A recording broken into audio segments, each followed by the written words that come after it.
Hello all, ఇవాళ వంకాయ పచ్చడి రెసిపీ చూద్దాము. దీనికి సింపుల్ అండ్ ఎవరైనా తినొచ్చు. చిన్నపిల్లలు కూడా చాలా ఇష్టంగా తింటారు చపాతీకి ఆర్ రైస్కి. ఫస్ట్ దీనికి ధనియాలు, జీలకర్ర ఆయిల్లో వేయాలన్నమాట. ఆయిల్లో వేసి కొంచెం ధనియాలు, జీలకర్ర వేడైన తర్వాత టమాటోలు అండ్ పచ్చిమిరపకాయలు కూడా వేసుకొని కుక్ చేసుకోవాలి.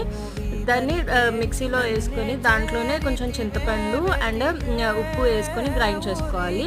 నెక్స్ట్ మళ్ళీ పెనంలో ఆయిల్ తీసుకొని వంకాయలు సన్నగా కట్ చేసుకొని వాటిని కూడా ఫ్రై చేసుకోవాలన్నమాట. ఇది ఫ్రై అయిన తర్వాత మిక్సీలో వేసి కొంచెం దొడ్డు లాగానే పట్టుకోవాలన్నమాట. అంటే మరీ పేస్ట్ లాగా కాకూడదు, అలా పట్టుకోవాలి మిక్సీ. నెక్స్ట్ పోపుకి ఆయిల్, ఆవాలు, జీలకర్ర, ఎల్లిపాయలు క్రష్ చేసినవి అండ్ ఎండుమిర్చి, కరివేపాకు వేసి, ఇంగువ ఉంటే ఇంగువ కూడా వేసుకోండి. అండ్ పసుపు వేసి ఇది ఏదైతే రుబ్బుకున్నామో అదంతా వేసి ఒక్కసారి కలుపుకోవాలి. అంతే, టేస్టీ అయిన వంకాయ టమాటా పచ్చడి రెడీ.